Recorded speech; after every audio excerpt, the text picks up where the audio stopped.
Kagulat World.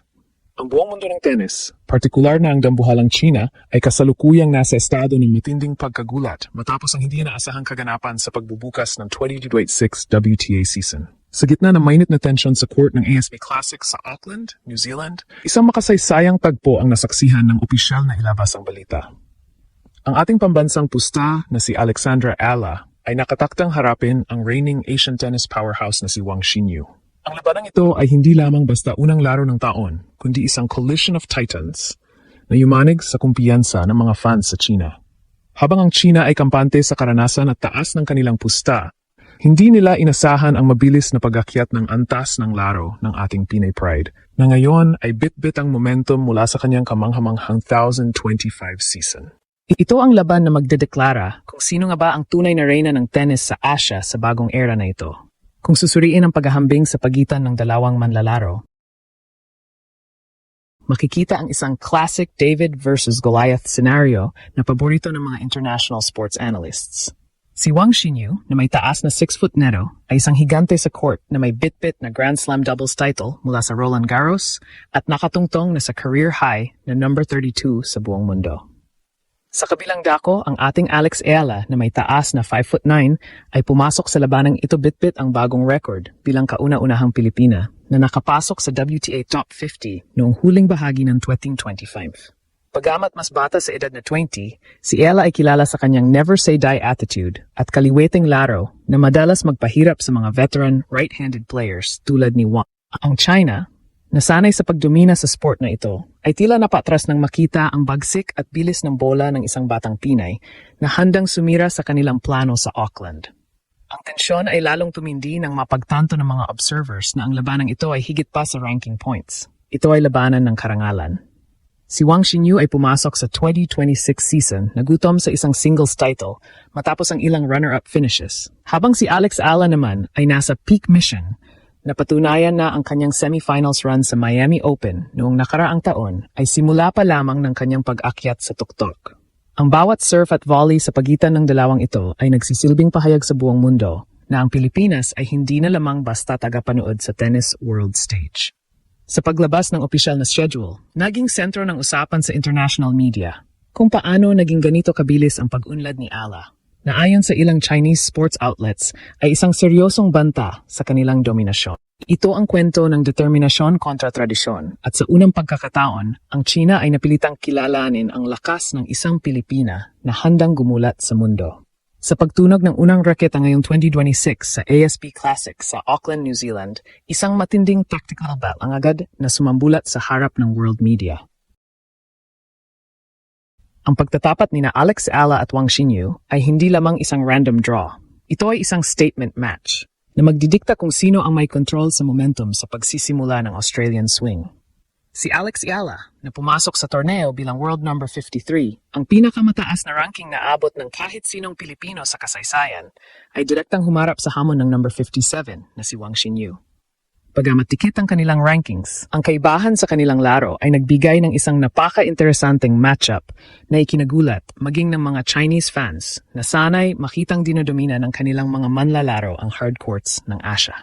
Kung hihimayin ang kanilang stats, makikita ang malaking bentahe ni Wang pagdating sa raw power at height. Sa tangkad na 6'0", si Wang ay kilala sa kanyang heavy serve at flat ground strokes na madalas magbaon sa kanyang mga kalaban sa baseline. Ang kanyang karanasan bilang isang Grand Slam doubles champion ay nagpapakita rin ng kanyang husay sa net at sa pagtapos ng mga rallies ng mabilisan. Sa kabilang banda, ang ating Alex Eala na may taas na 5'9" ay gumagamit ng isang kakaibang left-handed geometry na laging nagpapahirap sa mga orthodox players tulad ni Wang. Ang laro ni Eala ay nakabase sa counter-punching, bilis ng paa, at ang kanyang matinding forehand cross-court na binuo at pinulido sa loob ng Rafa Nadal Academy sa Spain. Bago ang laban na ito, sumailalim si Ala sa isang high-intensity preseason training kung saan nakasama niya mismo ang tennis legend na si Rafael Nadal. Ayon sa mga ulat, binigyan si Alex ng mga tactical tips ni Nadal kung paano gagamitin ang kanyang pagiging kaliwete para sirain ang rhythm ng mga mas matatangkad na kalaban. Kitang-kita ang bunga nito sa unang game kontra kay Wang. Mas naging agresibo si Alex sa pagtanggap ng serve at hindi siya nagpadaig sa physicality ng Chinese superstar. Ang bawat rally ay naging bakbakan ng determinasyon, kung saan ang bilis ni Ala ay sumusubok sa stamina ng mas mabigat na si Wang.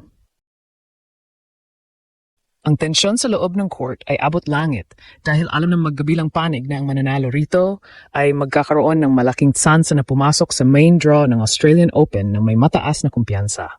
Sa huli, ang tactical collision na ito ay nagpakita na ang agwat sa pagitan ng mga elite players ng China at ang tumataas na bituin ng Pilipinas ay naglaho na. Ang dating underdog na si Alex Ala ay nakikipagpalitan ng bala ng pantay sa isang manlalarong dati ay pinapanood lang natin sa mga finals ng Grand Slam doubles. Ang China, na dati ay hindi binibigyang pansin ng banta mula sa Timog Silangang Asya, ay napilitang mag-adjust ng kanilang scouting reports. Ito ang unang sulyap sa bagong hierarchy ng Asian tennis at sa bawat palo ni Alex, ipinapakita niya na ang kanyang laro ay pang world stage na talaga. Ang tagumpay ni Alex Ala laban sa mga bigating pangalan ng China ay hindi lamang isang simpleng panalo sa scoreboard. Ito ay isang emosyonal na tagumpay na nagpayak at nagbubunyi sa milyon-milyong Pilipino sa buong mundo.